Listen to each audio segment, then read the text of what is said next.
আমার অনেক ভিউয়ার্সরা প্রশ্ন করে বা প্রায়ই মেসেজে ডিএম করে বলে, আচ্ছা দাদা বা ভাই, মানুষের একটা সময় আমরা খুব প্রয়োজনে থাকি বা খুব প্রয়োজনে প্রিয়জন হই, একটা সময় পর আমাদেরকে ছুঁড়ে ফেলে দেয় বা পাত্তা দেয় না।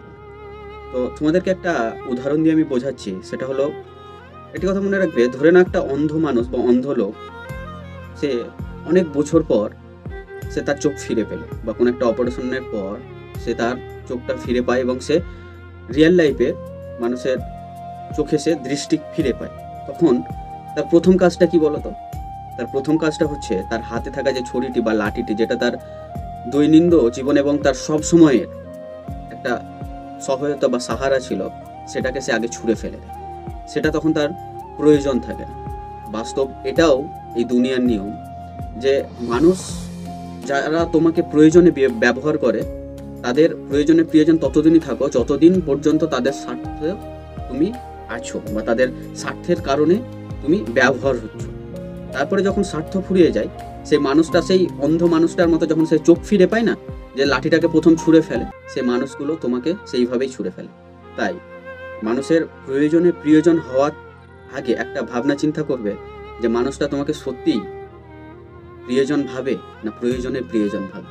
যদি মানুষটা প্রয়োজনে প্রিয়জন ভাবে, তাহলে সেই মানুষ থেকে দূরে থাকো। সেটা হোক না বন্ধু, হোক না আত্মীয় স্বজন, কিংবা প্রিয় মানুষ। কারণ বন্ধু, এই পৃথিবীতে না অর্থ সম্পদ না থাকলে মান সম্মান কেউ দেয় না। তাই একটি কথা মনে রাখবে, এই যারা তোমাকে ওই অন্ধের লাঠির মতো ব্যবহার করছে কিছুদিনের সাহারা, তারা কিন্তু আসলে মানুষ ভালো না। তারা তোমাকে প্রয়োজনে প্রিয়জন বানিয়ে শুধু ব্যবহার করছে কিছু সময়, কিছু দিন বা কিছু মুহূর্তের জন্য। তাই এইসব মানুষের কাছ থেকে একটু জেনে শুনে দূরে থাকাই ভালো। ভালো থাকবে, সুস্থ থাকবে এবং নিজে কঠোর পরিশ্রম করে নিজের সফলতার শীর্ষে পৌঁছো। কারণ কারো দয়ায় বেঁচে থাকার থেকে নিজের কঠোর পরিশ্রমে যে আধা রুটি বা লবণ ভাত খেয়ে যদি বেঁচে থাকো, সেটা অনেক সম্মানীয় বিষয়। কিন্তু কারো দয়ায় বাঁচা সত্যি একটা নিন্দনীয় এবং লজ্জনীয় বিষয়।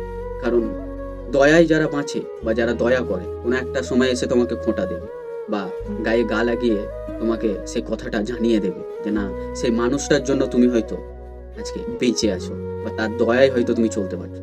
তাই এইসব মানুষ থেকে সবসময় দূরে থাকবে এবং কঠোর পরিশ্রম করে নিজের সফলতার শীর্ষে পৌঁছো। ভালো থাকবে সবাই, সুস্থ থাকবে।